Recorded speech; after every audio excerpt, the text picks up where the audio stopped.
یہ حوصلے فرش عزا سے ملتے ہیں کہ دنیا کو نظر آتا ہے کوئی ماں ہے مجلس حسین میں آئی ہے، بچہ گود میں ہے اور علی اصغر پہ رو رہی ہے، اسے وہ آنسو نظر آتے ہیں، لیکن انہیں فرش عزا کی روح نظر نہیں آتی۔ جب علی اصغر پہ روتی ہے تو یہ ماں کے دل میں جگر اور بہادری پیدا ہوتی ہے، ارے جب رباب اپنا اصغر قربان کر سکتی ہے تو میرے بیٹے کی قیمت کیا ہے۔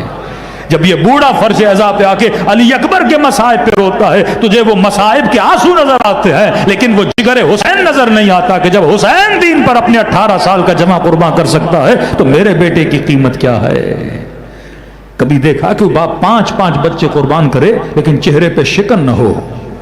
پارا چنار کے جوان کوئٹہ کے بزرگوں کو جا کر دیکھیے، 5 بچوں کے لاشیں آریوں سے ان کے جسموں کو کاٹا جائے، بسوں سے اتار کے زندہ جلایا جائے، لیکن یہ فخر کرتا ہے کیونکہ اس نے درس کس سے لیا ہے؟ کربلا سے لیا ہے۔ تو یہ وہ کشتی نجات ہے جہاں بٹھا کے حسین ذہن بناتے ہیں، جہاں بٹھا کے قلوب کو طاقت دیتے ہیں، جہاں بٹھا کے نجات کا راستہ دکھاتے ہیں۔